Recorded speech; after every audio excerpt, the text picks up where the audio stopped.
কেমন আছেন? আমাদেরকে সুস্থ রেখেছেন কে? আপনারা কি আসলে ভালো আছেন? কথা বলেন, আসলে ভালো আছেন? আসলে আমরা ভালো আছি। ফিলিস্তিনের মুসলমানের তুলনায় আমরা কি ভালো আছি না? ফিলিস্তিনের মুসলমানের তুলনায় আমরা কি ভালো আছি না?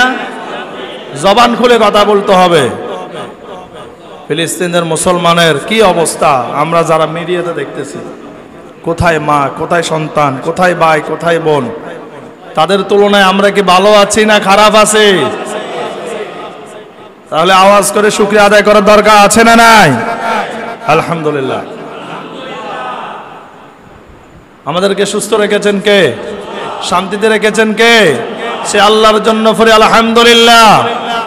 রব্বানা লাকাল হামদ, রব্বানা লাকাল হামদ হামদান কাসীরান তাইয়িবান মুবারাকান ফি।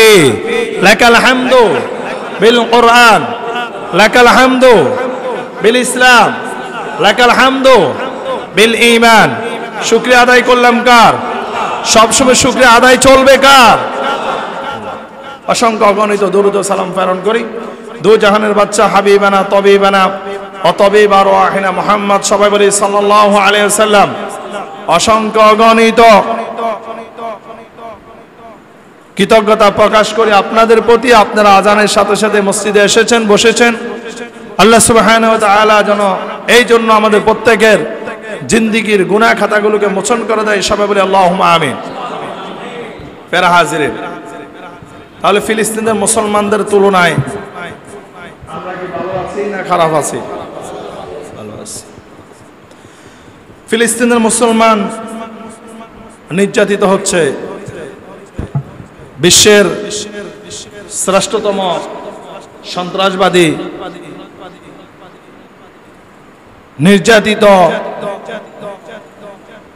ফিলিস্তিনের উপরে অনেক বেশি নির্যাতন করে, কষ্ট দিয়ে তাদেরকে শহীদ করা হচ্ছে।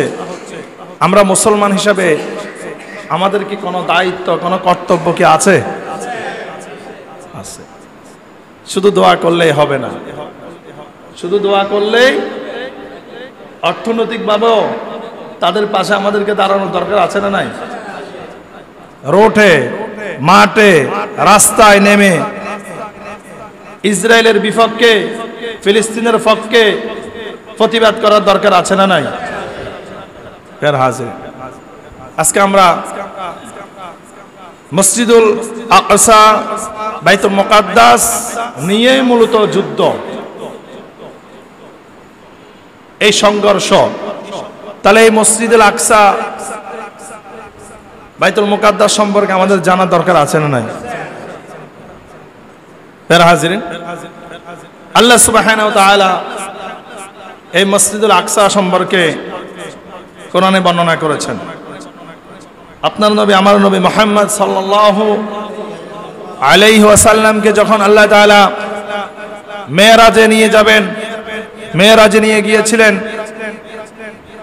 মসজিদুল হারাম থেকে বাইতুল মুকাদ্দাস পর্যন্ত যে ভ্রমণ ছিল, যে সফর ছিল, এটাকে বলা হয় ইসরা। এটাকে কি বলা হয়? ইসরা। মসজিদুল আকসা থেকে সপ্তম আসমানে যে ভ্রমণ করিয়েছেন, ওটাকে বলা হচ্ছে মেরাজুন নবী সাল্লাল্লাহু আলাইহি ওয়াসাল্লাম। ফের হাজিরিন, এই মসজিদুল আকসা সম্পর্কে আল্লাহ সুবহানাহু ওয়া তাআলা কোরআনের মধ্যে বলেন, সুবহানাল্লাযী আসরা বিআবদিহি লাইলাম মিনাল মাসজিদিল হারাম ইলাল মাসজিদিল আকসা আল্লাযী বারাকনা হাওলাহু লিনুরিয়াহু মিন আয়াতিনা ইন্নাহু হুয়াস সামিউল বাসীর। আওয়াজ করে বলেন আল্লাহু আকবার। আল্লাহ সুবহানাহু ওয়া তাআলা বলেন,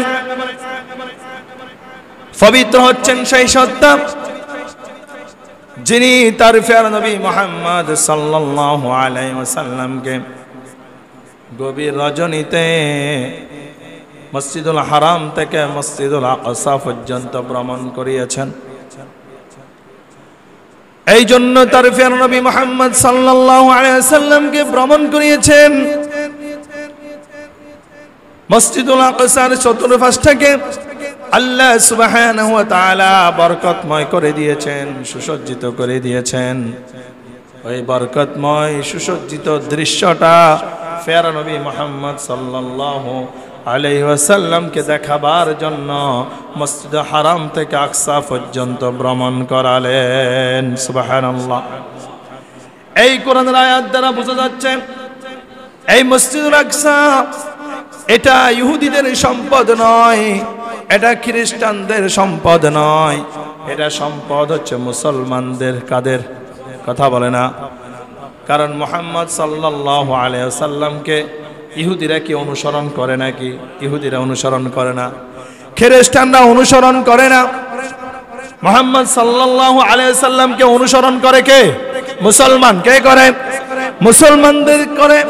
আর এই মুসলমানরা যেন প্যারা নবীর মেরাজকে বিশ্বাস করে, ওই বিশ্বাস করাবার জন্য আল্লাহ তাআলা এই ইসরা করালেন, মসজিদ হারাম থেকে আকসা পর্যন্ত ভ্রমণ করালেন। প্যারা হাজিরিন, আল্লাহ সুবহানাহু ওয়া তাআলা কোরআনের অন্য জায়গায় বলে, ও নবী, যারা মুসলমানদের উপরে জুলুম করবে, যারা ইসলাম ধর্মের উপরে জুলুম করবে, যারা সাধারণ মানুষের উপরে জুলুম করবে, যারা অন্যায়ভাবে কাউকে অত্যাচার করবে, ওই জালেমদের উপরে, আর যারা কথা বেচা কেনা করবে, যারা এক এক জায়গায় নিজেকে এক এক ভাবে উপস্থাপন করবে, তাদের নাম হচ্ছে মুনাফিক। তাদের নাম কি? মুনাফিক। ওই মুনাফিক আর কাফেরদের সম্পর্কে আপনি নবী যুদ্ধের ঘোষণা দিয়ে দেন। সুবহানাল্লাহ। এজন্য আল্লাহ তাআলা বলছেন, ইয়া আইয়ুহান নাবিয়্যু জাহিদিল কুফফারা ওয়াল মুনাফিকিনা ওয়াগলুয আলাইহিম ওয়া মাআওয়াহুম জাহান্নাম ওয়া বিইসাল মাসীর। আওয়াজ করে বলুন আল্লাহু আকবার। আল্লাহ তাআলা বলেন, ইয়া আইয়ুহান নাবিয়্যু, হে আমার নবী, জাহিদিল কুফফার ওয়াল মুনাফিক, কাফির এবং মুনাফিকদের সম্পর্কে, কাফির এবং মুনাফিকদের সাথে যুদ্ধের ঘোষণা দিয়ে দেন। জাহিদ মানে জিহাদ, জিহাদ মানে যুদ্ধ। জিহাদ মানে কি? জিহাদ মানে যুদ্ধ। যেখানে অন্যায় হবে সেখানেই প্রতিবাদ করার দরকার আছে না নাই? যেখানে অন্যায় হবে সেখানেই যদি প্রতিবাদ করেন, তার মানে আপনি জিহাদের অংশকারী, আপনি জিহাদ করতেছেন। আপনি একজন মুসলিম সৈনিক, আপনি একজন আল্লাহর সৈনিক, আপনি একজন মেহেদী আলাইহিস সালামের সৈনিক, আপনি একজন ঈসা আলাইহিস সালামের সৈনিক, আপনি একজন মুহাম্মদ সাল্লাল্লাহু আলাইহি ওয়াসাল্লামের সৈনিক। যেখানে অন্যায় দেখব সেখানে বাধা দেওয়ার দরকার আছে না নাই? ফারা হাজিরিন, ওয়াগলুজ আলাইহিম ওয়া মাওয়াহুম জাহান্নাম। আর যারা জালেম, যারা অন্যের উপরে জুলুম করবে, ওই জালেমকারী ইহুদি, খ্রিস্টান, কাফের, মুনাফিক, তাদের ঠিকানা হচ্ছে ওয়া মাওয়াহুম জাহান্নাম। তাদের ঠিকানা জাহান্নাম। কোথায়? তাদের ঠিকানা জাহান্নাম। কোন কাফের, ইহুদি, খ্রিস্টান কশিন কালেও জান্নাতের কাছে দাঁড়িয়েও যেতে পারবে না। প্যারা হাজিরিন, এজন্য বর্তমানে ফিলিস্তিনের যে অবস্থা হচ্ছে, ওই ফিলিস্তিনের মুসলমানদের পাশে আমাদেরকে দাঁড়ানোর দরকার আছে না নাই? আছে, আছে। ফিলিস্তিনের ছোট্ট একটা বাচ্চার ইমানি যে হালতিয়ত আছে, তার ইমান যে মজবুত, ইমান যে শক্তিশালী, ইমানের যে মর্তবা, ইমানের যে গুরুত্ব, ওই গুরুত্ব আমাদের কাছে আছে মনে হয় না? কথা বলেন, আছে? আছে নাই? কোশ্চেন কালেও হবে না, কারণ এটা কোরআন এবং হাদিসের কথা। কিসের কথা? হাদিসের কথা। ফেরা হাজিরিন, কিয়ামতের পূর্ব মুহূর্তে দাজ্জাল আসবে। দাজ্জালকে ধ্বংস করার জন্য ইমাম মাহদী আসবে। এই দাজ্জালকে ধ্বংস করার জন্য ঈসা ইবনে মারিয়াম আসবে।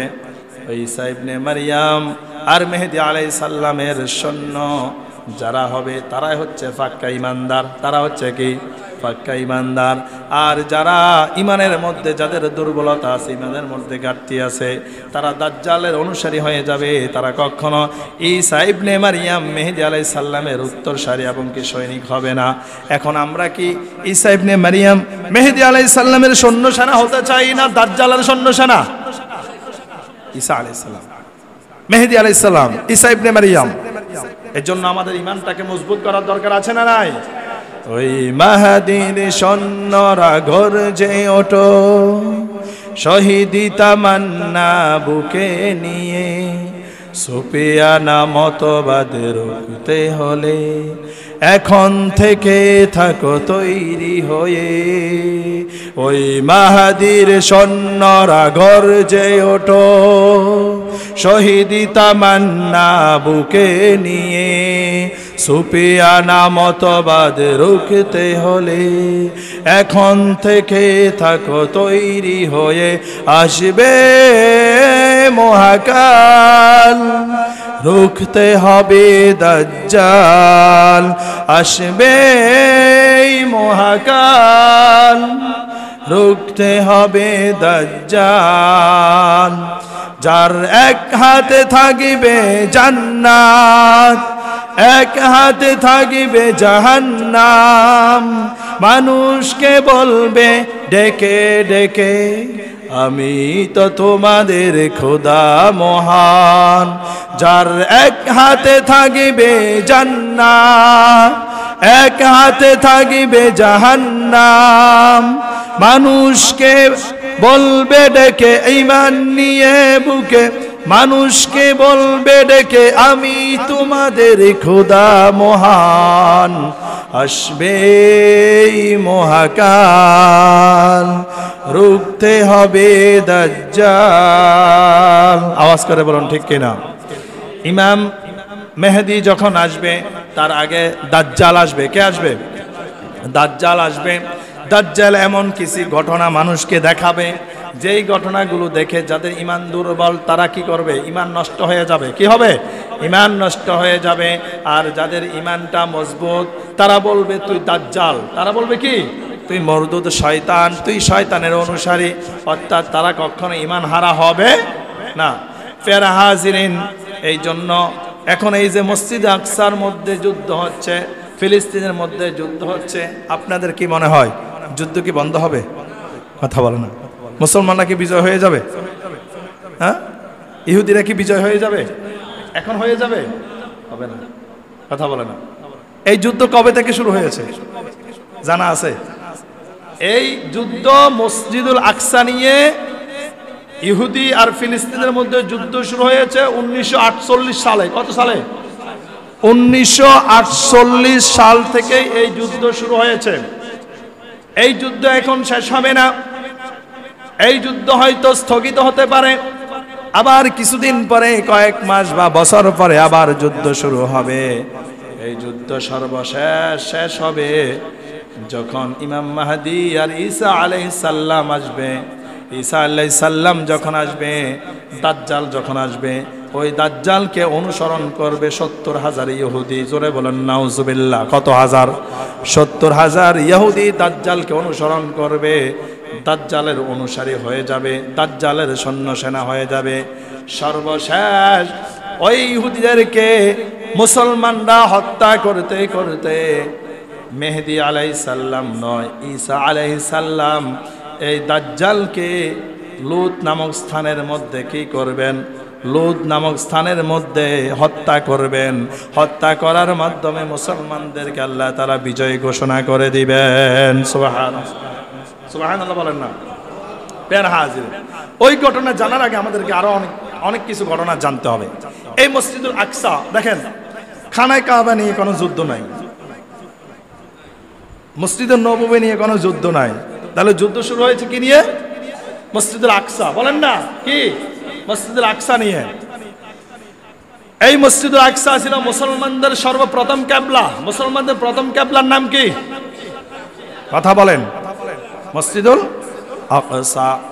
আপনার আমার নবী মুহাম্মদ সাল্লাল্লাহু আলাইহি ওয়াসাল্লাম 16 থেকে 17 মাস যখন মসজিদুল আকসার দিকে ফিরে ফিরে নামাজ পড়তেন, আমার নবী মাঝে মাঝে আকাশের দিকে তাকিয়ে যেতেন। সুবহানাল্লাহ। আমার নবী মাঝে মাঝে আকাশের দিকে তাকিয়ে যেতেন, আর আকাশের দিকে তাকিয়ে তাকিয়ে এই আবদার করতেন, আল্লাহ আমার জন্মস্থান, আমার নবীর জন্মস্থান কোথায়? মক্কায়। কোথায়? মক্কায়। আমার মনে চায় খানায় কাবার দিকে ফিরে, আমার জন্মস্থান ওই মক্কার দিকে ফিরে আমি নামাজ আদায় করি। আমার নবীর এই মনের আকুতি মিনতি আবদার আমার আল্লাহ জানে কি জানে না? 16 থেকে 17 মাস যখন আমার নবী নামাজরত অবস্থায়, ফুকাহে কেরামগণ লেখেন, ইমামগণ মতানৈক্য করেন। কোন ইমামগণ ফুকাহে কেরামগণ বলেন সলাতিল আসরের সময়, আবার কেউ কেউ বলেন সলাতিল জোহরের সময়। যখন 2 রাকাত শেষ হয়েছে, এরপরে আমার নবীর কাছে জিবরাইল আমিন এসে ঘোষণা দিয়েছে, ও আল্লাহর নবী, আল্লাহ তাআলা এই মুহূর্তে নামাজরত অবস্থায় আপনাকে খানায় কাবার দিকে ফিরে সালাত আদায় করার জন্য আদেশ করলেন। সুবহানাল্লাহ। এজন্য আল্লাহ তাআলা দলিল দিচ্ছেন, قد تقلب وجهك في السماء فلنولينك قبلة ترضاها فول وجهك شطر المسجد الحرام। আল্লাহ তাআলা বলেন, ও আমার নবী, আপনি যে আমার কাছে আবদার করেন, আকুতি মিনতি করেন, আপনার যে মনে চায় খানায় কাবার দিকে ফিরে সালাত আদায় করতেন, আমি আল্লাহ তাআলা আপনার মনের দিলের বাসনা কবুল করলাম। আপনি খানায় কাবার দিকে ফিরে মুখ করে সালাত আদায় করুন। সুবহানাল্লাহ। তার মানে এই কোরআনের আয়াত দ্বারা বোঝা যাচ্ছে 16 থেকে 17 মাস আপনার আমার নবী মসজিদুল আকসার দিকে, বাইতুল মুকাদ্দাসের দিকে ফিরে সালাত আদায় করতেন। এখন বলুন তো, এই কোরআনের আয়াত অনুসারে কি বোঝা যায়? এই মসজিদুল আকসা এটা কি ইহুদিদের সম্পদ, না খ্রিস্টানদের সম্পদ, নাকি মুসলমানদের সম্পদ? কথা বলা যায় কার? মুসলমানদের সম্পদ। ফের হাজির। এজন্য আমাদেরকে মসজিদুল আকসা নিয়ে কিয়ামত পর্যন্ত যুদ্ধ লেগে থাকবে। এটা হাদিসের কথা। কার কথা? বিশ্বনবী মুহাম্মদ সাল্লাল্লাহু আলাইহি ওয়াসাল্লামের কথা। ফের হাজিরিন, এবং কি মসজিদুল আকসার চতুর্পাশে আপনার অনেক নবী রাসূল বসবাস করেছেন, জন্মগ্রহণ করেছেন। মসজিদুল আকসা এটা মুসলমানদের সম্পদ। কার সম্পদ? মুসলমানদের সম্পদ। অনেক আলোচনা আছে, সময় যাতে কম বেশি করা যাবে। গুরুত্বপূর্ণ কিছু কথা বলতেছি। আল্লাহ রাসূল সাল্লাল্লাহু আলাইহি সাল্লাম 3টা মসজিদ সম্পর্কে সাজেশন দিয়েছেন, যে বিশ্বের মধ্যে, পৃথিবীর মধ্যে কিয়ামত পর্যন্ত যতগুলা মসজিদ হবে, যত সুসজ্জিত আকারে হোক না কেন, যত বিকট আকারে হোক না কেন, যত বড়ই হোক না কেন, কোন মসজিদে নিয়ত করে গেলে অতিরিক্ত কোনো সওয়াব হবে না 3টা মসজিদ ছাড়া। কয়টা মসজিদ? 3টা মসজিদে যদি নিয়ত করে যাও সালাত আদায় করার জন্য, ওই 3টা মসজিদে নিয়ত করে গেলে আল্লাহ তাআলা অতিরিক্ত সওয়াব দিয়ে দিবেন। আর সেই 3টা মসজিদ সম্পর্কে রাসূল সাল্লাল্লাহু আলাইহি সাল্লাম বলেন, লা তুশাদ্দুর রিহাল ইল্লা ইলা সালাসাতি মসজিদিল হারাম। 1 নম্বর হচ্ছে মসজিদুল হারাম, 2 নম্বর হচ্ছে মসজিদে হাজা। 2 নম্বর হচ্ছে মসজিদে হাজা মানে আমার নবী তার নিজের মসজিদ, মসজিদে নববীর দিকে ইঙ্গিত করে বলেছেন। 2 নম্বর হচ্ছে মসজিদে নববী, 3 নম্বর হচ্ছে মসজিদুল আকসা, 3 নম্বর হচ্ছে মসজিদুল আকসা। এই 3টা মসজিদে যদি কোনো ব্যক্তি নিয়ত করে যায়, তাহলে আল্লাহ তাআলা ওই নিয়তের কারণে তাদেরকে অতিরিক্ত আমল সওয়াব দিয়ে দিবেন। সুবহানাল্লাহ। তার মানে এই হাদিস দ্বারা বোঝা যাচ্ছে মসজিদুল আকসা এটা ইহুদি খ্রিস্টানদের চাইতে মূল্যবান সম্পদ হচ্ছে মুসলমানদের। কার? মুসলমানদের। বের হাজির। খানায় কাবায় গিয়ে যদি 1 ওয়াক্ত নামাজ পড়ে, 1 ওয়াক্ত, কয় ওয়াক্ত? 1 ওয়াক্ত নামাজ পড়ে, তাহলে 1 রাকাতে 1 লক্ষ রাকাতের সওয়াব পাওয়া যায়। আর যদি মদিনা শরীফ অর্থাৎ মসজিদে নববীতে গিয়ে যদি 1 রাকাত সালাত আদায় করে, 1 রাকাতে 50,000 রাকাতের সওয়াব পাওয়া যায়। মসজিদুল আকসাতে গিয়ে যদি 1 রাকাত সালাত আদায় করে, কেউ কেউ বলেছেন 250 রাকাতের সওয়াব, আবার কেউ কেউ বলেছেন 500 রাকাতের সওয়াব পাওয়া যায়। তার মানে এই মসজিদুল আকসাও গুরু আমলের দিক থেকে, ইবাদতের দিক থেকে গুরুত্ব কম না বেশি? কথা বলেন, গুরুত্ব কম না বেশি? ফের হাজিরিন, শুধু তাই নয়, এখন আপনার আমার প্রশ্ন জাগে যে ফিলিস্তিনের মানুষ তারা কি বোকা? কথা বলেন, তারা কি বোকা?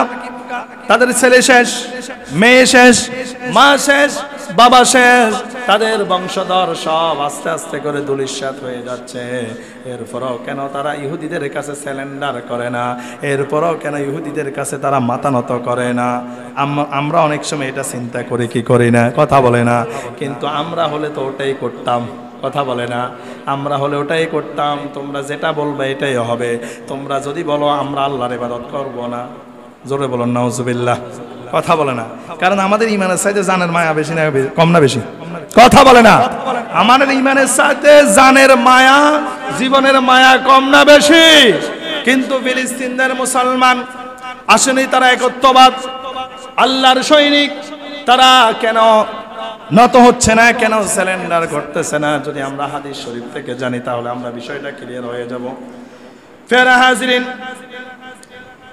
আল্লাহ রাসূল সাল্লাল্লাহু আলাইহি ওয়াসাল্লাম হাদিস শরীফের মধ্যে বলেন, এই ফিলিস্তিনের মুসলমানরা এত বেশি শক্তিশালী হবে, তাদের ঈমানটা এত বেশি মজবুত হবে, কিয়ামতের পূর্ব মুহূর্ত সাম্রাজ্য সম্পর্কে রাসূল সাল্লাল্লাহু আলাইহি সাল্লাম বলেন, এই সাম্রাজ্যটা আল্লাহ তাআলা পছন্দ করেছেন, এটাকে আল্লাহ তাআলা বরকতময় করে দিয়েছেন।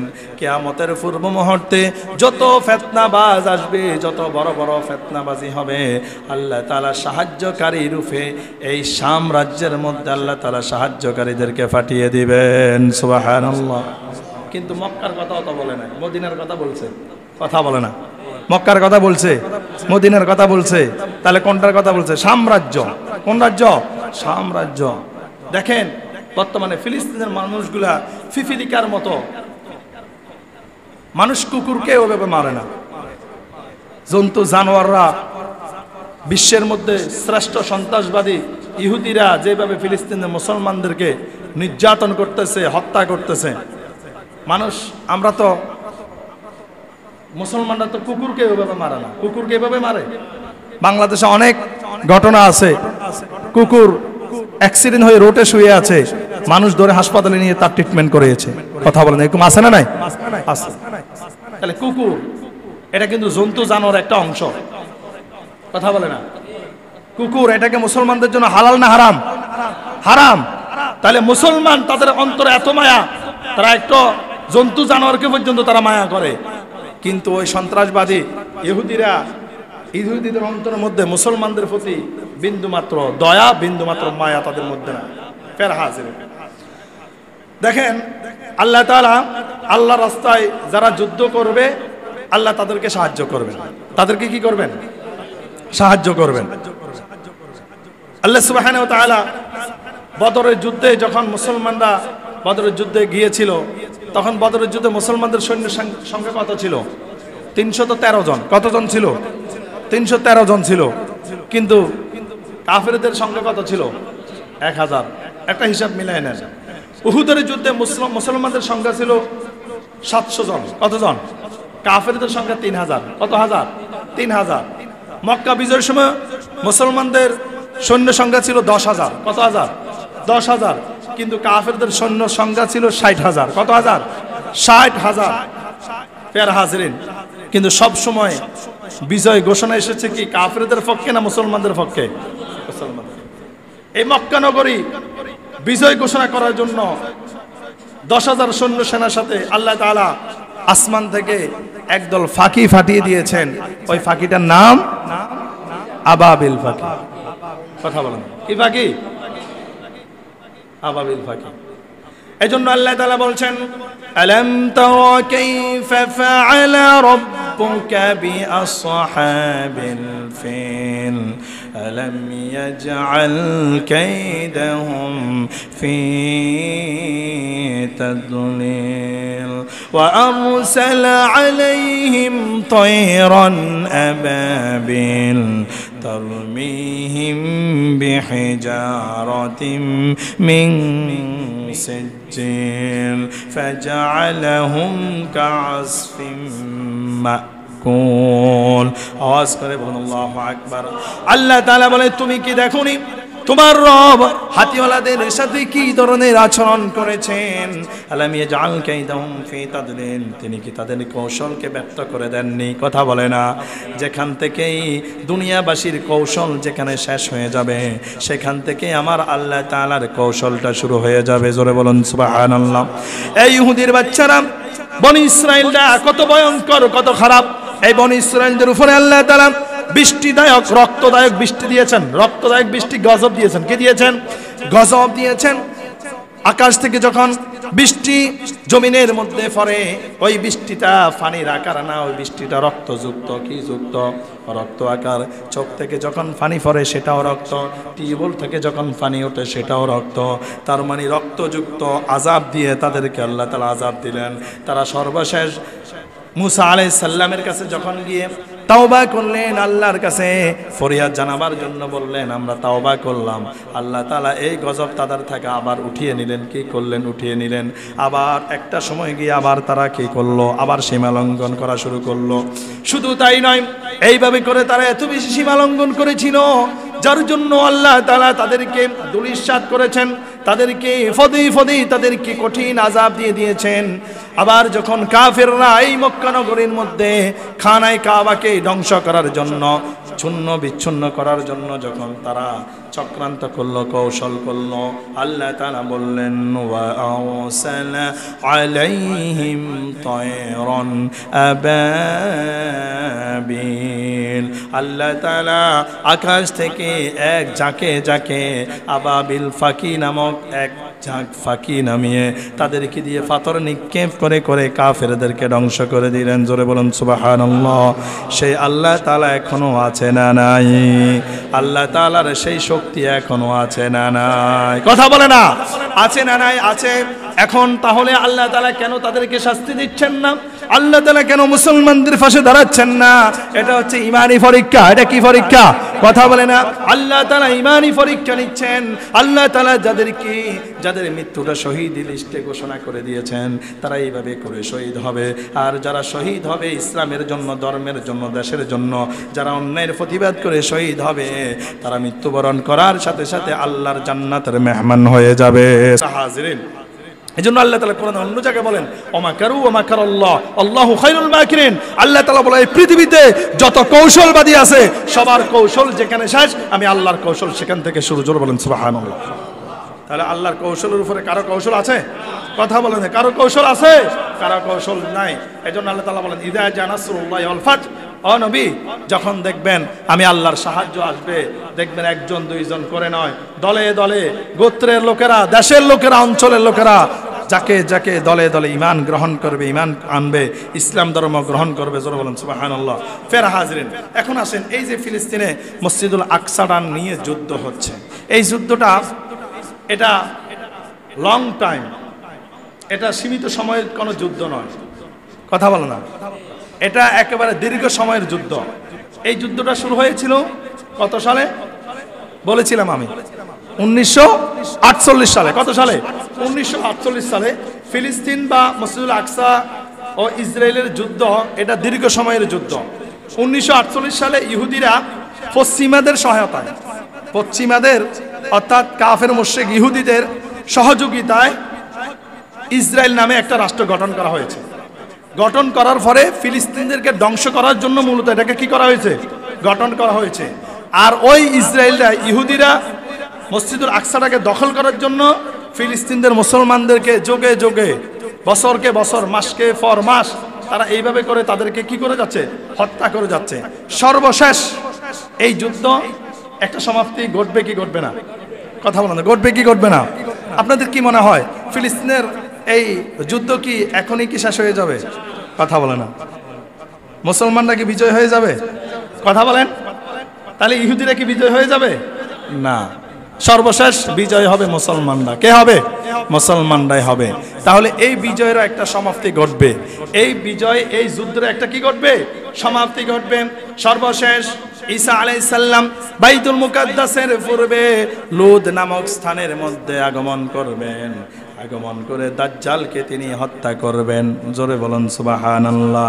এতদিন আমরা জানতাম, এতদিন আমরা শুনে এসেছি ইমাম মেহেদী আসবে, আর ইমাম মেহেদীর হাতে দাজ্জাল কি হবে, খুন হয়ে যাবে। ইমাম মেহেদী দাজ্জালকে হত্যা করবে, এরপরে ইসলামটা বিজয় হয়ে যাবে। আমরা তো এটা জেনে এসেছি, কথা বলে না, আমরা এটা জানছি না। ইমাম মাহদিও আসবে, ঈসা আলাইহিস সালামও আসবে। এখন বলেন তো, আপনাদের কাছে আমি একটা প্রশ্ন ছেড়ে দিই, বলেন তো দাজ্জাল কার হাতে মৃত্যুবরণ করবে? কি ইমাম মেহেদীর হাতে না ঈসা আলাইহিস সালামের হাতে? ঈসা আলাইহিস সালামের হাতে। কার হাতে? এটা আমার বানানো কথা না, হাদিস দ্বারা প্রমাণিত। কি দ্বারা প্রমাণিত? হাদিস দ্বারা, সহিহ হাদিস দ্বারা সাব্যস্ত। ঈসা আলাইহিস সালামের হাতে দাজ্জালকে কি করা হবে? হত্যা করা হবে। ফের হাজিরিন, এই মসজিদুল আকসা চতুর্পাশে অধিকাংশ নবী রাসূলরা আগমন করেছেন, বসবাস করেছিলেন। এই মসজিদুল আকসা নিয়ে অনেকগুলা ঘটনা রয়েছে। সর্বশেষ যেই সময় কিয়ামত হয়ে যাবে, কিয়ামতের পূর্ব মুহূর্তে ওই ইহুদি খ্রিস্টানরা মুসলমানদের হাতে হত্যা হবে, মুসলমানদের হাতে তাদের হত্যাকৃত হয়ে যাবে। ইমাম মাহদী ঈসা আলাইহিস সালাম, ঈসা ইবনে মারইয়াম যখন আসবেন, তাদের নেতৃত্বে যখন যুদ্ধ বিগ্রহ শুরু হয়ে যাবে, মুসলমানদের ঈমানটা মজবুত থাকবে। কি থাকবে? অনেক বেশি মজবুত থাকবে। রাসূল সাল্লাল্লাহু আলাইহি সাল্লাম হাদিস শরীফের মধ্যে বলেন, লা তাকুমুস সাআতু হাত্তা ইউকাতিলাল মুসলিমুনা আল ইয়াহুদা। সর্বশেষ মুসলমানদের হাতে ইহুদিদের কতল হবে, ইহুদিরা মুসলমানদের হাতে কতল হবে। ফায়াকতুলহুমুল মুসলিমুনা, মুসলমানদের হাতে যখন তারা কতল হবে, হাত্তা ইয়াখতাবিয়াল ইয়াহুদিয়্যু মিন ওয়ারাইল হাজারি ওয়াশ শাজার। হাজার মানে হাজার এবং শাজার, এখানে পাথরের কথা বলেছেন আর গাছের কথা বলেছেন। যখন ইমাম মাহদী এবং ঈসা ইবনে মারইয়াম আলাইহিস সালামের নেতৃত্বে যখন মুসলমানরা ইহুদিদের বিপক্ষে যখন যুদ্ধ করবে, তখন ইহুদিরা যখন দেখবে বিভিন্ন জায়গায় ইহুদিরা কতল হচ্ছে, ইহুদিরা ধ্বংস হয়ে যাচ্ছে, ইহুদিরা নিজেরা বাঁচার জন্য যখন গাছের পেছনে আশ্রয় নিবে। কিসের পিছনে? বড় বড় গাছের পেছনে, পাথরের পেছনে যখন তারা আশ্রয় গ্রহণ করবে, তখন ওই গাছগুলার জবানকে আল্লাহ তাআলা খুলে দিবেন। জোরে বলেন সুবহানাল্লাহ।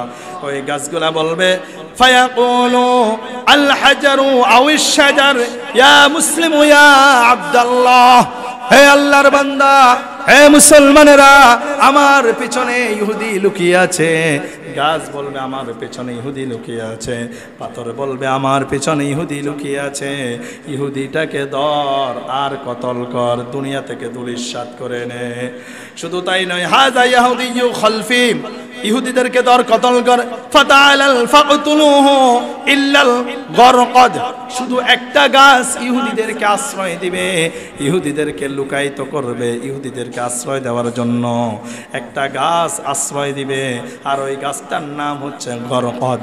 গাছটার নাম কি? গরকদ, অর্থাৎ জাক্কুম ফল গাছের মতো কাঁটাযুক্ত গাছ। ওই গাছটা ইহুদিদের যখন ওই গাছটার পেছনে লুকাবে, তখন ওই গাছটা ইহুদিদেরকে আশ্রয় দিবে। আর হাদিস শরীফ প্রমাণ, এই গাছটা হচ্ছে ইহুদিদের সাহায্যকারী গাছ। জোরে বলুন নাউজুবিল্লাহ। এই গাছ ছাড়া আর অন্য কোনো গাছ, অন্য কোনো পাথর ইহুদিদেরকে কি করবে না? আশ্রয় দিবে না, সাহায্য করবে না। ফের হাজিরিন, তার মানে একটা সময় যায় ইহুদিরা এইভাবে করে কতল হবে। দাজ্জাল যখন আসবে, হাদিস শরীফ প্রমাণ, ইয়াতবাউদ দাজ্জাল মিন ইয়াহুদি আসবাহানা 70 আলফান আলাইহিমুত তায়ালিসা।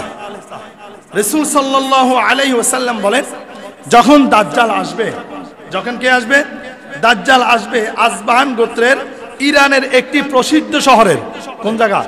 ইরানের একটা প্রসিদ্ধ শহরের 70,000 ইহুদি। কত হাজার? 70,000 ইহুদি দাজ্জালের অনুসারী হবে, দাজ্জালকে সাপোর্ট করবে, দাজ্জালকে অনুসরণ করবে, অনুসরণ করে দাজ্জালের অনুসারী হবে। রাসূল সাল্লাল্লাহু আলাইহি ওয়াসাল্লাম বলেন, এই 70,000 ইহুদি সহ দাজ্জালকে মুসলমানরা কতল করবে, হত্যা করবে। ফের হাজিরিন, সর্বশেষ এই দাজ্জালের পতন ঘটবে। এজন্য রাসূল সাল্লাল্লাহু আলাইহি ওয়াসাল্লাম বলেন, তোমরা সাম্রাজ্যের চতুর্পাশে থাকার জন্য তোমরা সাম্রাজ্যের গুরুত্ব দাও।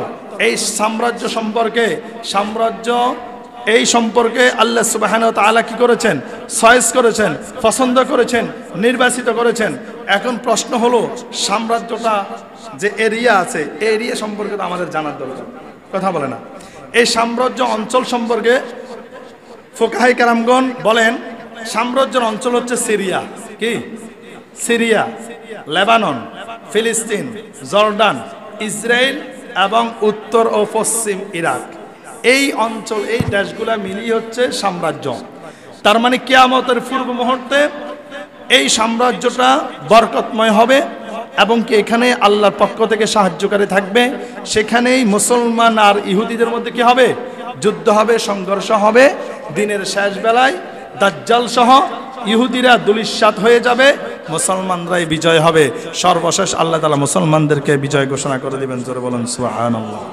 ফের হাজিরিন, তার মানে এই হাদিস দ্বারা বোঝা যাচ্ছে, দেখেন আল্লাহ তাআলা এখানে খানা কাবার কথাও বলেন নাই,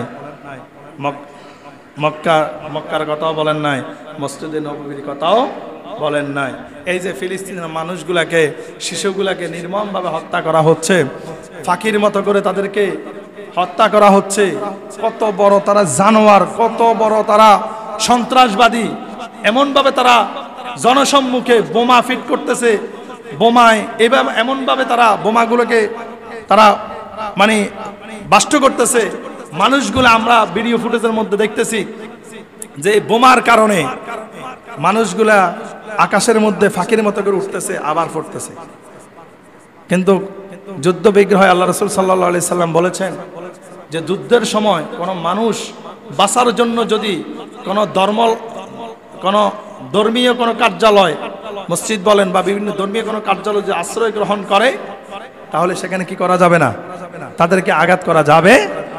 এবং কি যদি তারা নত হয়, সেখানে আঘাত করা যাবে না। এবং কি কোথাও যদি আক্রমণ করা হয়, আক্রমণ করার আগে তাদেরকে জানিয়ে দিতে হবে, কারণ তারাও লড়ার মতো প্রস্তুতি রাখার দরকার আছে না নাই? কিন্তু এই জানোয়ারের বাচ্চারা, আপনারা ভিডিওতে দেখবেন, মিডিয়াতে দেখবেন, দেখেছিলাম কিছুদিন আগে একটা ভিডিও ফুটেজে মুয়াজ্জিনে মসজিদে আজান দিচ্ছে, শুধু আল্লাহু আকবার শব্দটা তাও শেষ পর্যন্ত শোনা যায় নাই। ওই মুহূর্তে বোমা বাষ্ট হয়ে মসজিদ সহ কি হয়ে গেছে? উড়াই ফেলছে। তাহলে আপনাদের কি মনে হয়, আল্লাহ কি তাদেরকে কি দুলিশাত করবে না? অবশ্যই করবে। এখন আমাদের করণীয় কাজ কি? এতক্ষণ তো শুনলাম, আফসোসও করলাম, তাহলে আমাদের করণীয় কাজ আছে না নাই? কথা বলেন, আমাদের করণীয় কাজ কি? শুধু 5 ওয়াক্ত নামাজ পড়ে মসজিদের কর্নারে বসে তসবিহ একটা হাতে নিব, হাতে নিয়ে জিকির করব আর তাদের জন্য দোয়া করব। আমাদের এটাই করণীয় কাজ। কথা বলে না, আমাদের করণীয় কাজ কি? আমাদের কিছু করণীয় কাজ আছে। 1 নাম্বার আমাদের করণীয় কাজ হচ্ছে আমাদের ঈমানটাকে মজবুত করতে হবে। কি করতে হবে? ঈমান ও আমলকে মজবুত করতে হবে। ফিলিস্তিনের ছোট ছোট মাসুম বাচ্চাদেরকে দেখে আমাদের ঈমানের প্রতি জজবা আনতে হবে। ফিলিস্তিনে একটা মুসলমান, একটা শিশুর যে ঈমান আছে, ঈমানের প্রতি যে একটা মজবুতিয়ত আছে, তাদের ঈমানের উপর যে একটা বিশ্বাস আছে, আল্লাহর উপর যে বিশ্বাস আছে, আমার মনে হয় আমাদের ওই বিশ্বাসটাও নাই। কথা বলে না? তাহলে তাদেরকে দেখে আমাদের ঈমানটাকে মজবুত করতে হবে। 2 নাম্বার হচ্ছে, এবং কি ইহুদিদের ইতিহাস ও চক্রান্ত কৌশল সম্পর্কে আমাদের জানার দরকার আছে না নাই? সবচাইতে তাদের সাথে যদি আমরা মোকাবেলা করতে যাই এই দেশ থেকে, 1 নাম্বার সর্বপ্রথম কাজ হচ্ছে ইসরায়েলি যতগুলো পণ্য আছে প্রত্যেকটা পণ্য আমাদেরকে বয়কট করতে হবে। কথা বলে না? কথা বলে না? প্রত্যেকটা পণ্য আমাদেরকে বয়কট করতে হবে। আমি ফান কোম্পানির 7 আপ খাইলাম, কোকা কোলা খাইলাম, পেপসি খেলাম, আর খেয়ে আল্লাহর কাছে দোয়া করলাম। কথা বলে না? হবে? তাদের যতগুলো পণ্য আছে প্রত্যেকটা পণ্য আমাকে বয়কট করতে হবে।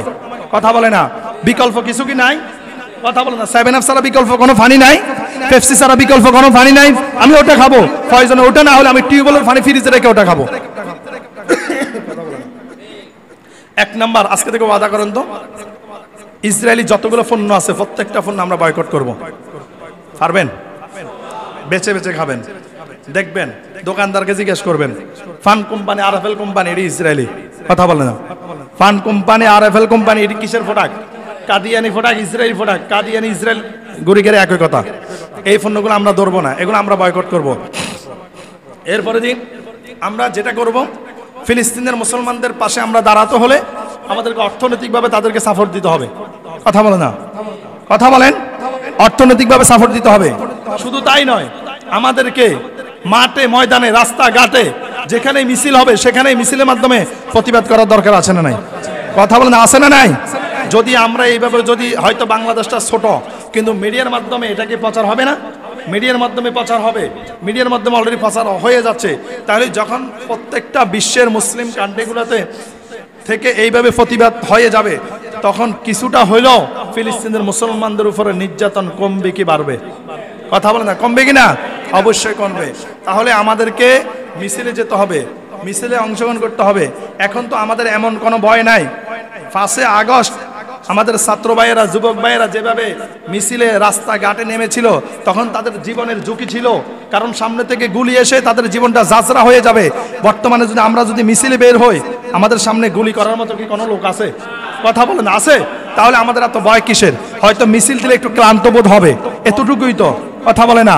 যদি আপনি মিছিলে না যান তাহলে আপনার ইমানটা মজবুত। আল মুসলিম আখুল মুসলিম, একজন মুসলমান অপর মুসলমান ভাই ভাই, তাহলে আপনি আপনার মুসলমান ভাইয়ের পাশে কিভাবে দাঁড়াবেন? এই জন্য আমাদেরকে যেখানেই দেখবো যে মিছিল হচ্ছে, মিছিলে সামিল হওয়ার দরকার আছে না নাই? আমাদেরকে মিছিলে সামিল হতে হবে। অর্থনৈতিকভাবে আমাদেরকে কি করতে হবে? ওদের পাশে সাপোর্ট দিতে হবে। এরপরে দোয়া তো অবশ্যই আমাদেরকে করতে হবে, দোয়া অবশ্যই আমাদেরকে করতে হবে। কারণ আল্লাহ তাআলা যখনই বুঝবেন, আল্লাহ তাআলা যখনই মনে হবে যে না, এই মুহূর্তে আমি ইসরায়েলদেরকে, ইহুদিদেরকে ধ্বংস করতে হবে, আল্লাহ তাআলা তখনই করবেন। এজন্য আমাদেরকে দোয়াও করতে হবে, আমাদেরকে মিছিলেও যেতে হবে, আমাদেরকে অর্থনৈতিকভাবে সাপোর্টও করতে হবে। সবচাইতে আমাদেরকে যেটা করতে হবে সেটা হচ্ছে ইসরায়েলি পণ্যগুলো আমাদেরকে বয়কট, তবে চুরি করা যাবে না। কথা বলে না? বাটা কোম্পানির দেখেন না কি হাল, কি অবস্থা। কথা বলে না তো কি লাভ হইল? এভাবে চুরি করা যাবে না। কি করা যাবে না? লুট করা যাবে না। কারণ হয়তো যে এই শোরুমের দায়িত্ব নিয়েছে, ও আমার একটা মুসলমান ভাই, তাকে আগে হুঁশিয়ার সংকেত দিতে হবে, তুমি তোমার এই মালগুলা কি করো, ট্রান্সফার করো, না হলে এগুলা লুট হয়ে যাবে। এভাবে কোনো দোকানে যদি আপনি দেখেন ইসরায়েলি পণ্য আছে, আমরা খাবো না, তাকে সতর্ক বানিয়ে দিতে হবে, তুমি যেখান থেকে মালগুলো এনেছো সেখানে ট্রান্সফার করো, না হলে এগুলাকে আমরা কি করে ফেলবো, দুলিশাত করে ফেলবো। কারণ আজকে আমি আমার ধরেন এরিয়ার মধ্যে একটা দোকান আছে, এখানে পেপসি কোলা, কোকা কোলা ছাড়া আর কিছুই নাই। এখন আমরা যদি যাই এগুলো নষ্ট করে ফেলি, তাহলে আমরা তো আরেকটা বাইর সম্পদটাকে নষ্ট করলাম। কথা বলে না? এই জন্য আমরা এটা না করে আমরা বলবো, তুমি যে ডিলার থেকে এনেছো ওই ডিলারের কাছে মালগুলো কি করো, ট্রান্সফার করে দাও। এগুলো আমরা ধরবো না, খাবো না। আর যদি তোমাকে সময় দিয়েছে, সময়ের ভিতরে যদি না করো, তাহলে এগুলাকে আমরা কি করব, ধ্বংস করে ফেলবো। আগে আমাদেরকে সতর্কতার বাণী দিতে হবে, হুঁশিয়ার বার্তা দিতে হবে। আল্লাহ সুবহানাহু ওয়া তাআলা যেন আমাদেরকে মানার এবং কি আমল করার তৌফিক দেয়, এবং কি ফিলিস্তিনদের মুসলমানদের পাশে যেন আমরা দাঁড়াতে পারি। আল্লাহ যেন আমাদেরকে কবুল করে। সবাই বলি আল্লাহুম্মা আমিন। এক্সিলেন্ট ম্যান, ফিফল মুহাম্মদ সাল্লাল্লাহু আলাইহি ওয়াসাল্লাম। তাহলে সেই নবীর চরিত্র গঠন করার দরকার আছে না নাই? কথা বলেন, আছে না নাই? ফেরা হাজিরিন, আল্লাহ রাসূলের চরিত্র গঠন করতে হবে। শুধু তাই নয়, রাসূল আকরাম সাল্লাল্লাহু আলাইহি সাল্লামের আদর্শবান হতে হবে। আসমানের নিচে জমিনের উপরে সর্বশ্রেষ্ঠ আদর্শবান হলেন মুহাম্মদ সাল্লাল্লাহু আলাইহি ওয়াসাল্লাম। আল্লাহ তাআলা দলিল দিচ্ছেন, লাকাদ কানা লাকুম ফি রাসূলিল্লাহি উসওয়াতুন হাসানা। আল্লাহ তাআলা বলে, আসমানের নিচে জমিনের উপরে সর্বশ্রেষ্ঠ আদর্শবান হচ্ছেন আমার নবী মুহাম্মদ সাল্লাল্লাহু আলাইহি ওয়াসাল্লাম। আওয়াজ করে বলো আল্লাহু আকবার। তাহলে রাসূলের আদর্শবান হওয়ার দরকার আছে না নাই? রাসূলের চরিত্র গঠন করার দরকার আছে না নাই? তাহলে যদি আপনি রাসূলের আদর্শে, রাসূলের চরিত্রবান হতে হয়, ফলো করতে হবে, আনুগত্য করতে হবে কার? মুহাম্মদ সাল্লাল্লাহু আলাইহি ওয়াসাল্লাম। এই আল্লাহ রাসূল সাল্লাল্লাহু আলাইহি ওয়াসাল্লামকে অনুকরণ করার জন্য, আনুগত্য করার জন্য আদেশ করেছেন কে? কথা বলেন, আল্লাহ কি আদেশ করেছেন? আল্লাহ তাআলা আদেশ করেছেন, ও আমার গোলামেরা, ও আমার বান্দারা, আমার নবীর আনুগত্য করো, আমার নবীকে অনুকরণ করো। যদি জান্নাতে যেতে চাও, আমার রাসূলকে অনুসরণ করার দরকার আছে না নাই? এজন্য আল্লাহ তাআলা দলিল দিচ্ছেন, ইয়া আইয়ুহাল্লাযীনা আমানু আতিউল্লাহ ওয়া আতিউর রাসূল। আওয়াজ করে বলো আল্লাহু আকবার। আল্লাহ তাআলা বলেন, ও আমার বিশ্বাসী বান্দারা, ও আমার ইমানদার বান্দারা, আতিউল্লাহ ওয়া আতিউর রাসূল, তোমরা আমি আল্লাহ এবং আমার রাসূলের অনুসরণ করো, অনুকরণ করো। আমরা বললাম আল্লাহ, যদি আপনার অনুসরণ করি, আপনার রাসূলের অনুসরণ করি, অনুকরণ করে, আনুগত্য করে, আমাদের লাভ কি, আমাদের ফায়দা কি? আল্লাহ তাআলা দলিল দিচ্ছেন, ওয়া আতিউল্লাহ ওয়াল রাসূল লাআল্লাকুম তুরহামুন। আল্লাহু আকবার। আল্লাহ তাআলা বলে, বান্দা, যদি তোমরা আমার আনুগত্য করো, আমার রাসূলের আনুগত্য করো, অনুসরণ অনুকরণ করো, আশা করা যায় আসমানি জমিনি রহমত তোমাদের উপরে বর্ষিত হয়ে যাবে। আল্লাহু আকবার।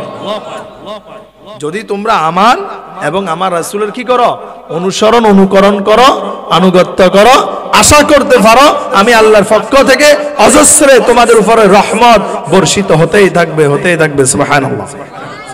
তাহলে আল্লাহ যদি বলে, তাহলে তার আল্লাহর এবং আল্লাহ রাসূলের অনুসরণ অনুকরণ করার দরকার আছে না নাই? কথা বলেন, আছে না নাই?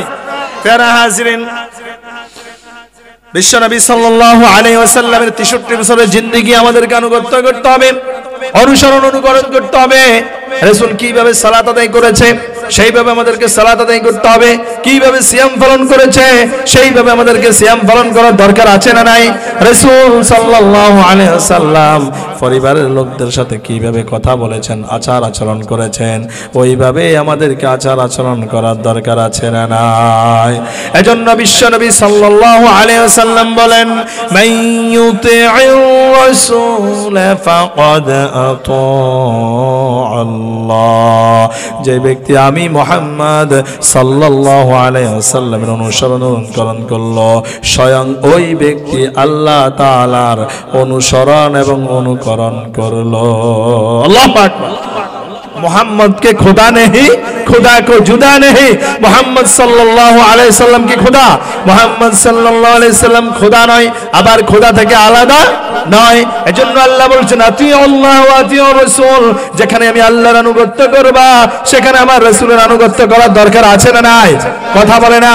আপনি আল্লাহকে মহব্বত করলেন, আল্লাহকে ভালোবাসলেন, আল্লাহর আনুগত্য করলেন, কিন্তু রাসূলকে ভালোবাসলেন না, রাসূলের আনুগত্য করলেন না, তাহলে আপনি মুমিন না।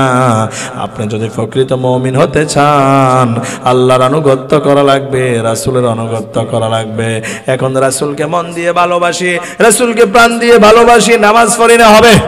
কথা বলতে হবে? শুধু ভালোবাসলেই হবে না, কাজেই পরিণত করতে হবে। মন থেকে ভালোবাসলাম, আর যখন সালাত আদায় করলাম তখন বাস্তবায়ন করলাম। কি করলাম? বাস্তবায়ন করলাম। কিন্তু আমরা তো নামাজ পড়ি না। আমরা কি পড়ি না? কথা বলেন, আমরা নামাজ পড়ি না, আমরা রাসূলকে ভালোবাসি। হৃদয়ে মুহাম্মদ, চেতনে মুহাম্মদ, জীবনে মুহাম্মদ, মরণে মুহাম্মদ, স্মৃতিতে তায়েফ আমার, শরণে মুহাম্মদ, বেদনায় উহুদ আমার, ফেরনে মুহাম্মদ, হৃদয়ে মুহাম্মদ। সবাই বলে আল্লাহুম্মা আমিন। এজন্য রাসূলকে শুধু ভালোবাসলে হবে না, রাসূল যেভাবে নামাজ পড়েছেন, ইবাদত করেছেন, ওইভাবে ইবাদত করার দরকার আছে না নাই? প্যারা হাজিরিন, বিশ্বনবী সাল্লাল্লাহু আলাইহি ওয়াসাল্লাম বলেন, কুল্লু উম্মতি ইয়াদখুলুনাল জান্নাহ, আমার প্রত্যেকটা উম্মত জান্নাতের মধ্যে প্রবেশ করবে। কার কথা? আল্লাহ রাসূল সাল্লাল্লাহু আলাইহি ওয়াসাল্লাম বলেন, কুল্লু উম্মতি, আমার প্রত্যেকটা উম্মত ইয়াদখুলুনাল জান্নাহ, জান্নাতের মধ্যে প্রবেশ করবে। মান আতাআনি দাখালাল জান্নাহ ওয়া মান আসানি ফাকাদ আবা, যেই ব্যক্তি আমার অনুসরণ করবে, আমার অনুকরণ করবে, ওই ব্যক্তি জান্নাতের মধ্যে প্রবেশ করবে। আর যেই ব্যক্তি আমার অনুসরণ করবে না, অনুকরণ করবে না, ইত্তেবা করবে না, আনুগত্য করবে না, ওই ব্যক্তি জান্নাতে প্রবেশ করবে। কার কথা? মুহাম্মদ সাল্লাল্লাহু আলাইহি ওয়াসাল্লাম। অন্য হাদিসের মধ্যে আল্লাহ রাসূল বলে, মান আহাব্বা সুন্নতি ফাকাদ আহাব্বানি ওয়া মান আহাব্বানি কানা মাই ফিল জান্নাহ। যেই ব্যক্তি আমার সুন্নতকে মহব্বত করলো, যেই ব্যক্তি আমার সুন্নতকে ভালোবাসলো, সেই স্বয়ং আমি মুহাম্মদ, আমি রাসূল সাল্লাল্লাহু আলাইহি ওয়াসাল্লামকে ভালোবাসলো। আর যেই ব্যক্তি আমি মুহাম্মদ সাল্লাল্লাহু আলাইহি ওয়াসাল্লামকে ভালোবাসলো, স্বয়ং ওই ব্যক্তি আমি রাসূলের সাথে জান্নাতে প্রবেশ করবে। আল্লাহু আকবার। এজন্য রাসূলের সুন্নতকে মহব্বত করার দরকার আছে না নাই? মান আহাব্বা সুন্নতি ফাকাদ আহাব্বানি ওয়া মান আহাব্বা মাই ফিল জান্নাহ ওয়া মান আহাব্বানি কানা মাই ফিল জান্নাহ। যে ব্যক্তি রাসূলের সুন্নতকে মহব্বত করলো, সে স্বয়ং রাসূল সাল্লাল্লাহু আলাইহি ওয়াসাল্লামকে মহব্বত করলো। আর যে ব্যক্তি রাসূল সাল্লাল্লাহু আলাইহি ওয়াসাল্লামকে মহব্বত করলো, সে স্বয়ং আল্লাহ রাসূলের সাথে জান্নাতে প্রবেশ করবে। জোরে বলি সুবহানাল্লাহ। এজন্য রাসূলকে ভালোবাসার দরকার আছে না নাই? নামাজ না পড়ে কথা বলে না, নামাজ পড়ার দরকার আছে না নাই? আল্লাহ রাসূল সাল্লাল্লাহু আলাইহি সাল্লাম গভীর রজনীতে তাহাজ্জুদের সময় সালাত আদায় করতে করতে তার পা মোবারকগুলো এইভাবে ফুলে যেত। কি হতো? ফুলে যেত। কিন্তু আমরা কি সেভাবে ইবাদত করি? আমরা সেইভাবে ইবাদত করি না। রাসূলের সুন্নাহ মোতাবেক আমাদেরকে জীবন পরিচালনা করতে হবে। যুবক ভাই যারা আছো, গালভর্তি দাড়ি রাখার দরকার আছে না নাই? এটা রাসূলের সুন্নাহ। মাথার মধ্যে টুপি রাখার দরকার আছে না নাই? মাথার মধ্যে টুপি রাখতে হবে। আল্লাহ রাসূল সাল্লাল্লাহু আলাইহি সাল্লাম বাচ্চাদেরকে আদর করতেন, মুরব্বিদেরকে সম্মান করতেন। আমরা যুবক যারা আছি বাচ্চাদেরকে আদর করব, মুরব্বিদেরকে সম্মান করার দরকার আছে না নাই? আর আমরা ইকামত দিনের কাজ করব, নিজের সালাত আদায় করব, অন্যকে সালাত আদায় করার জন্য আদেশ দেওয়ার দরকার আছে না নাই? আদেশ করতে হবে। ফেরা হাজিরিন, সুন্নত এটা নয় খাওয়ার শেষে আপনি মিষ্টি পান করবেন, শুধু এটাই সুন্নত না। আল্লাহ রাসূল সাল্লাল্লাহু আলাইহি ওয়াসাল্লাম যেখানে অন্যায় দেখেছেন সেখানেই বাধা দিয়েছেন, যেখানে অপকর্ম দেখেছেন, যেখানে অশ্লীল কর্মকাজ দেখেছেন সেখানে ঝাঁপিয়ে পড়েছেন, সেখানে বাধা দিয়েছেন। কথা বলেন ঠিক কিনা? এজন্য আমরা রাসূলের উম্মত, আমরা রাসূলের আশিক, সেই হিসাবে আমাদেরকে অন্যায়ের প্রতি বাধা দেওয়ার দরকার আছে না নাই? কুনতুম খায়রা উম্মাহ, আল্লাহ সুবহানাহু ওয়া তাআলা প্যারা নবী মুহাম্মদ সাল্লাল্লাহু আলাইহি সাল্লাম উম্মতদেরকে সর্বশ্রেষ্ঠ উম্মত হিসেবে স্বীকৃতি দিয়েছেন। আওয়াজ করে বলো আল্লাহু আকবার। তা'মুরুনা বিল মা'রুফ ওয়া তানহাউনা আনিল মুনকার। আল্লাহ বলে আপনার উম্মতরা যেখানেই অন্যায় দেখবে সেখানেই বাধা দিবে, আর যারা যেখানেই অন্যায় দেখবে সেখানেই যারা বাধা দিবে তারাই হচ্ছে সর্বশ্রেষ্ঠ উম্মত, সর্বশ্রেষ্ঠ উম্মাহ। তাহলে আমরা কি সেই উম্মাহ হওয়ার দরকার আছে না নাই? সমাজের মধ্যে কি অন্যায় আছে? বাধা দেওয়ার দরকার আছে না নাই? তাহলে বাধা দিলে কি অন্যায় থাকে? কথা বলে না। ফজরের সময় মুসল্লি কয়জন হয়? হুজুর কয়জন হয়? নাই। তাহলে নিজেকে আগে পরিবর্তন হতে হবে। নিজেকে কি হতে হবে? পরিবর্তন হতে হবে। When you are crazy, success you are easy. নিজেকে ক্রেজি হতে হবে। কি হতে হবে? ক্রেজি হতে হবে। আপনি সফলতা যদি অর্জন করতে চান, সফলতার পিছনে আপনাকে ছুটতে হবে, সফলতার পিছনে আপনাকে থাকতে হবে। এই পৃথিবী কি কোনো ব্যক্তি ব্যর্থ হতে চায়? এই পৃথিবীতে কোনো ব্যক্তি ব্যর্থ হতে চায় না, প্রত্যেকটা ব্যক্তি সফল হতে চায়। আমরা 24 আওয়ার্স 24 ঘন্টা সফলতার পিছনে ঘুরি। রাত্রি যখন ঘুমাতে যাই স্বপ্ন নিয়ে ঘুমাই, আবার যখন ঘুম থেকে উঠি ওই স্বপ্নর পিছনে আমরা ছুটতে থাকি। আওয়াজ করে বলুন ঠিক কিনা? তাহলে এমন কি স্বপ্ন দেখলাম যে স্বপ্ন আমাকে জাহান্নামের মধ্যে নিক্ষেপ করবে? আল্লাহ তাআলা ব্যর্থ ব্যক্তিকে পছন্দ করেন না, আল্লাহ তাআলা সফল ব্যক্তিকে পছন্দ করেন। এজন্য আল্লাহ তাআলা কোরআনের অন্য জায়গায় বলেন, ফামান যুহজিহা আনিন নারি ওয়া উদখিলাল জান্নাতা ফাকাদ ফাজ। আল্লাহ বলে, বান্দা তোমার এই ক্ষুদ্র জিন্দেগিতে যদি জাহান্নামের আগুনটাকে হারাম করে জান্নাতটাকে ওয়াজিব করে নিতে পারো, আমার দৃষ্টিকোণে তুমি সফল। আল্লাহু আকবার। আল্লাহ তো ব্যর্থ ব্যক্তিকে পছন্দ করেন না। তাহলে তো আমরা তো ওই সফলতার পিছনে নাই, আমরা আছি টাকা সম্পদের পিছনে। এজন্য আমাদের দুনিয়াতেও শান্তি নাই, আখিরাতেও শান্তি থাকবে না। জোরে বলুন ঠিক কিনা? আজকে থেকে ওয়াদা করেন তো 5 ওয়াক্ত নামাজ জামাতের সহিত আদায় করব, বলেন ইনশাআল্লাহ। কার সাথে ওয়াদা করেছেন? আল্লাহর সাথে। আল্লাহ যদি কবুল করে সবাই বলে আল্লাহুম্মা আমিন। প্যারা হাজিরিনের জন্য আল্লাহ তাআলা বলছেন ওয়া আতিউল্লাহ ওয়ার রাসূলা লাআল্লাকুম তুরহামুন।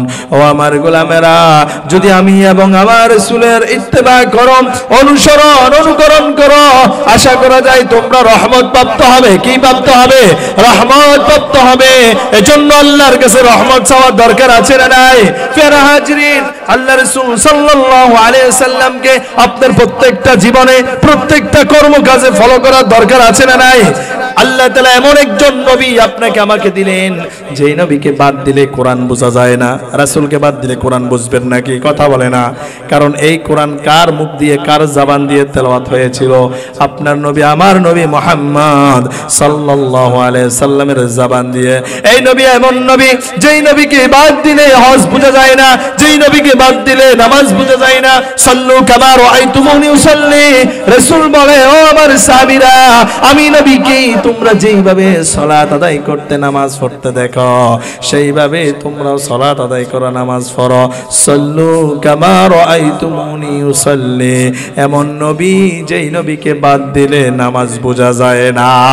ঠিক কি না? ফজরের জামাত কয় রাকাত? ফরজ নামাজ কয় রাকাত? ফজরের 2 রাকাত। কালকে 4 রাকাত পড়লেন, নামাজ হবে? কথা বলেন, হবে? তাহলে এই নবী এমন নবী, যেই নবীকে বাদ দিলে নামাজ বোঝা যায় না। আপনি বললেন এতদিন তো পড়ি নাই, আজকে একটু বেশি পড়ি, হবে? হবে না। রাসূলের সুন্নাহ মোতাবেক আপনাকে আমাকে ইবাদত করতে হবে। কবুল করে নেবেন কে? এর কমও করা যাবে না, বেশিও করা যাবে না। প্যারা হাজিরিন, এই মাসটা আরবি কোন মাস জানেননি? রজব মাস। কোন মাস? রজব মাস। আল্লাহ তাআলা আপনার আমার নবীকে, সকল নবীকে আল্লাহ তাআলা মুজিজা দিয়েছেন। কি দিয়েছেন? মুজিজা দিয়েছেন। মুজিজা মানে অলৌকিক ঘটনা, আশ্চর্যজনিত ঘটনা। কিন্তু আপনার নবী, আমার নবী মুহাম্মদ সাল্লাল্লাহু আলাইহি ওয়াসাল্লামকে অতিরিক্ত কিছু স্ট্যাটাস দিয়েছেন, যেটা অন্য কোন নবীদেরকে আল্লাহ দেন না। আল্লাহু আকবার। বলবো আল্লাহ তাআলা আপনার নবী, আমার নবী মুহাম্মদ সাল্লাল্লাহু আলাইহি ওয়াসাল্লামকে অতিরিক্ত কিছু স্ট্যাটাস দিয়েছেন। তার মধ্যে এক নাম্বার হচ্ছে আল্লাহ সুবহানাহু ওয়া তাআলা শাক্কুস সাদর, সিনা শাক করা হয়েছে। কি শাক? সিনা শাক। সিনা শাক বুঝেন? ওপেন হার্ট সার্জারি বুঝেননি? কথা বলেন। ওপেন হার্ট সার্জারি, এই জায়গা থেকে ছুরি দিয়ে কেটে একেবারে নাভি পর্যন্ত ছিঁড়ে এরপরে হার্টটাকে কি করা, এটাকে বলা হয় ওপেন হার্ট সার্জারি। এই ওপেন হার্ট সার্জারি কোথা থেকে এসেছে জানেন? অভিভাবক হচ্ছে মরদুদ শয়তান, ইখরিজুহুম মিনান নূর ইলা যুলুমাত। আর যাদের অভিভাবক মরদুদ শয়তান, তারা যদি আলোর রাস্তা ছেড়ে অন্ধকারের দিকে যেতে চায়, অন্ধকার ছেড়ে আলোর দিকে যদি আসতে চায়, ওই মরদুদ শয়তান তাগুত তাদের গার্সের ভিতরে আলোর রাস্তা থেকে অন্ধকারের দিকে টেনে টেনে নিয়ে যায়। ততক্ষণ পর্যন্ত টানতে তাকে পিছু ছাড়ে না, যতক্ষণ পর্যন্ত তাদেরকে জাহান্নাম পর্যন্ত নিক্ষেপ না করে। ঠিক কি না? এজন্য আল্লাহর ভাষা দল কয়টা? কথা বলে কয়টা? 2টা। একটা হচ্ছে আল্লাহর দল, আর একটা হচ্ছে মরদুদ শয়তানের দল। এখন আমরা কি আল্লাহর দলে থাকবো না শয়তানের দলে থাকবো? আমরা যদি আল্লাহর দলে থাকতে চাই, নামাজ পড়ার দরকার আছে না নাই? মিথ্যা কথা বলার দরকার আছে না নাই? মিথ্যা কথা বলবেন নাকি? কথা বলো না। কি বলবো? সত্য কথা বলবো। সত্য কথা। আপনি যদি নিজের সাথে একটা কমিটেড করেন, একটা ওয়াদাবদ্ধ হন, আপনার দ্বারা কোশ্চিন কালো খারাপ কাজ করা সম্ভব না। ওই ওয়াদাটা যদি করতে পারেন, বলে হুজুর এটা কি? আপনি যদি নিজের সাথে নিজে কমিটেড হন, আমি আমার জীবনে যতদিন বেঁচে থাকবো মিথ্যা কথা বলবো না। কি বলবো না? মিথ্যা কথা বলবো না। আপনার দ্বারা খারাপ কাজ করা সম্ভব না, কারণ সকল খারাপ কাজের মূল হচ্ছে মিথ্যা কথা। কথা বলে না। সকল খারাপ কাজের মূল কি? মিথ্যা কথা। বাবা একদিন বাসার মধ্যে বসে বসে ছেলেকে শিখাচ্ছে, বাবা সত্য কথা বলবা, সত্য কথা বলবা, কখনো মিথ্যা কথা বলবা না, যা করবা তাই বলবা, যা করবা না তা বলবা না। কিছুক্ষণ পরে বাবার ফোন আসছে। কি আসছে? ফোনে কল আসছে, অফিস থেকে ফোন। আপনি কোথায়? আমি তো রিকশা। আমি কোথায়? বাবা কি বলতেছে? আমি তো রিকশায়। তো ছেলে বলে বাবা এতক্ষণ যেটা বলছে এটাই মিথ্যা, যেটা বলছে এটাই সত্য। তাহলে বাবা সন্তান কার থেকে শিখছে? বাপের থেকে শিখছে। এই জন্য নেককার সন্তানের যদি আশা করেন, সর্বপ্রথম আপনাকে ভালো হতে হবে, বাবাকে ভালো হতে হবে। কাকে ভালো হতে হবে? বাবাকে ভালো হতে হবে। বাপ কা বেটা হে, একটা কথা আছে না? বাপ ভালো তার ছেলে ভালো তাই, মা ভালো তার জি, গাই ভালো তার দুধ ভালো রে, দুধ ভালো যার কি। বাপ যদি ভালো হয় ছেলে ভালো হবে, মা ভালো হবে মেয়ে ভালো, গাই যদি ভালো হয় দুধটা ভালো হবে, দুধ যদি ভালো হয় দুধের ঘিটাও ভালো হবে। জোরে বলেন ঠিক কিনা?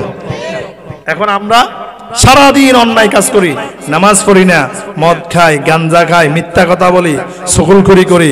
আমি আশা করি আল্লাহ আমাকে একটা নেককার সন্তান দাও। হবে? কামার কে দোয়ানে কোরআন শরীফ পড়লে হবে? এই জন্য পাঁচ ওয়াক্ত নামাজ পড়ার দরকার আছে না নাই? আছে না নাই? ফের হাজিরিন, ফের হাজিরিন, জীবনে যত কাজ করবেন, যত ভালো কাজ করবেন, সকল কাজ একজনকে সন্তুষ্ট করার জন্য করবেন। তিনি কে? এজন্য বিশ্বনবী সাল্লাল্লাহু আলাইহি ওয়াসাল্লাম বলেন, মান আহাব্বা লিল্লাহ ওয়া আবগাদা লিল্লাহ ওয়া আ'তা লিল্লাহ ওয়া মানা'a লিল্লাহ ফাকাদ ইসতাকমালা আল-ঈমান। আল্লাহ রাসূল সাল্লাল্লাহু আলাইহি ওয়াসাল্লাম বলেন, ও আমার সাহাবীরা, জীবনে তুমি যত কাজ করবা, সকল কাজ করবে একজনকে সন্তুষ্ট করার জন্য। তিনি কে? মান আহাব্বা লিল্লাহ, তুমি যখন কাউকে মহব্বত করবা, কাউকে ভালোবাসবে, কার সন্তুষ্টির জন্য? আল্লাহর সন্তুষ্টির জন্য। মান আহাব্বা লিল্লাহ ওয়া আবগাদা লিল্লাহ, আবার যখন কারোর সাথে তুমি শত্রুতা করবা, তখন সেটা হতে হবে আল্লাহর সন্তুষ্টির জন্য। মান আহাব্বা লিল্লাহ ওয়া আবগাদা লিল্লাহ ওয়া আ'তা লিল্লাহ ওয়া মানা'a লিল্লাহ, যদি তুমি কাউকে দান করো, সেই দানটা হতে হবে, সদকা হতে হবে আল্লাহ সন্তুষ্টির জন্য। আবার যদি তুমি কাউকে দান না করবা, দান থেকে মুখ ফিরিয়ে নিবা, সদকা করা থেকে মুখ ফিরিয়ে নিবা, সেটা হতে হবে আল্লাহ সন্তুষ্টির জন্য। আর যারা এই কাজগুলা করবা, তারাই প্রকৃত ঈমানদার, প্রকৃত মুমিন। জোরে বলুন ঠিক কিনা?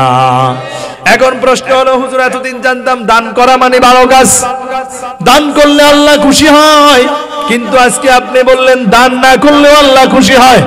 প্রশ্ন আছে না নাই? ক্লিয়ার করার দরকার আছে না নাই?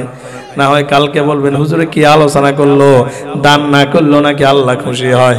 কথা বলে না? হবে না? আলোচনা সমালোচনা ধরে তো আছে। প্যারা হাজিরিন, পাবলিকের একটা সংসদ ভবন আছে, জানেননি?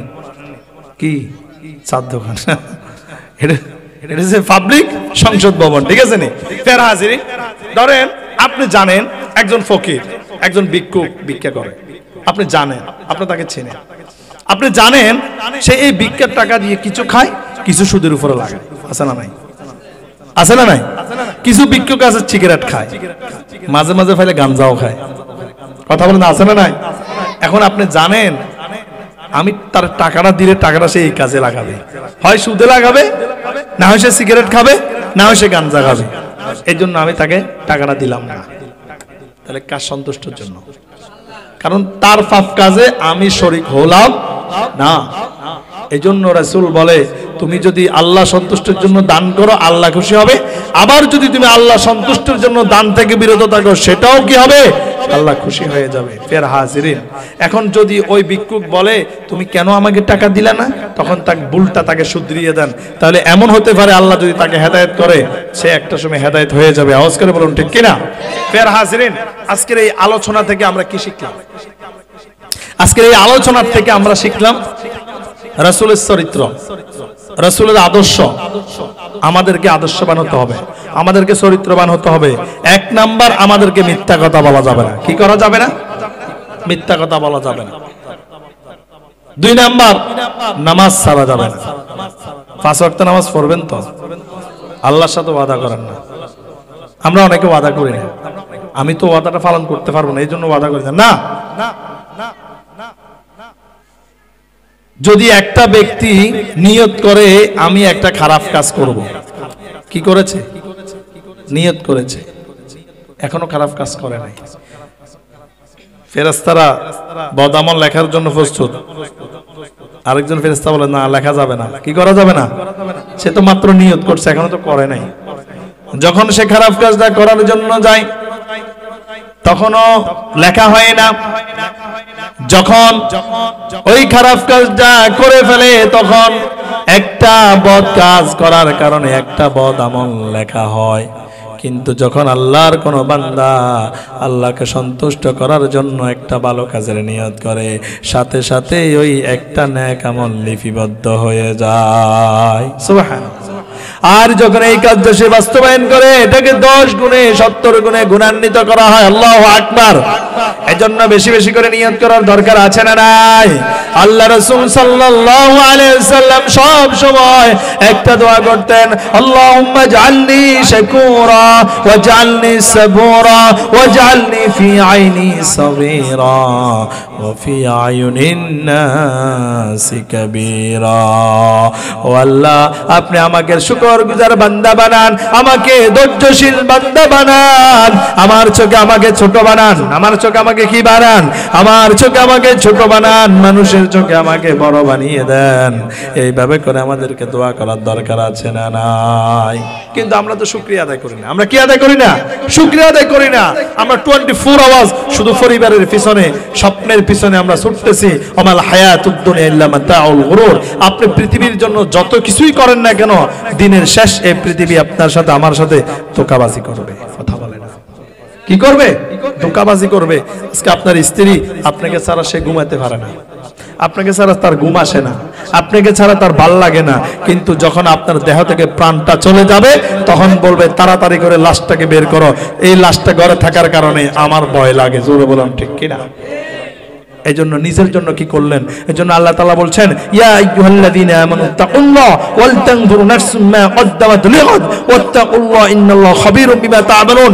আল্লাহ বলে, হে আমার ঈমানদার বান্দারা, পৃথিবীতে এসেছো, চলে যাবে, এই মাঝখানের জিন্দেগিটাতে কি করেছো? ওয়াল তানজুর, কেনই মাঝে কখনো কল্পনা করেছেন? আল্লাহ বলে, বান্দা কল্পনা করেছো? কখনো চিন্তা করেছো? চিন্তা ভাবনা করেছো? তুমি কি করেছো? ওয়াল তানজুর নাফসুম মা কদ্দামাত লিগাদ ওয়াত্তাকুল্লাহ, আমি আল্লাহকে ভয় করো। কেন ভয় করবে? ইন্নাল্লাহা খাবীরুম বিমা তা'মালুন। কারণ তুমি যে গোপনে, প্রকাশ্যে, অপ্রকাশ্যে গুনাহ করেছো, দুনিয়ার কোনো ব্যক্তি জানে না, তুমি জানো আর আমি আল্লাহ জানি। এজন্য তুমি কি করো? তুমি আল্লাহকে ভয় করো আর তুমি তোমার কথা স্মরণ করো। এই পৃথিবীতে এসেছো, পৃথিবী থেকে চলে যেতে হবে, আমল নামা কে নিয়ে যাবে? এই জন্য চিন্তা করার দরকার আছে না নাই? আল্লাহকে আপনাকে আমাকে পৃথিবীতে এমনি এমনি পাঠাইছেন? কথা বলে না? না বলে পৃথিবীটা খালি পড়ে রয়েছে তো তোমারে পাঠাইছি এটাকে ফিল আপ করার জন্য। কি করার জন্য?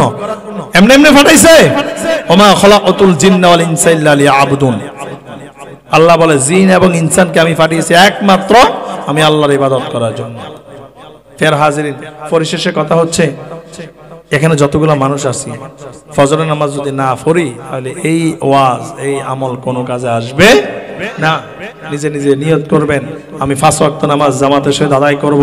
আল্লাহর কাছে চাইবেন, আল্লাহ আজকে অভাবে আছেন তো, আজকে অশান্তিতে আছেন, বিপদে আছেন, সকল কিছু দূর করে দিবেন কে? আজ যদি সম্ভব হয় শেষ রাত্রে উঠি যদি 2 রাকাত করে যদি তাহাজ্জুদ নামাজ পড়ে আল্লাহর কাছে চাইতে পারেন, আল্লাহ তাআলা আপনার মনের যত চাওয়া পাওয়া আছে সকল কিছু আল্লাহ তাআলা কি করে দিবে? পূরণ করে দিবে। আল্লাহ সুবহানাহু ওয়া তাআলা যেন আমাদেরকে এই কথাগুলো মানার এবং কি আমল করার তৌফিক দেয়।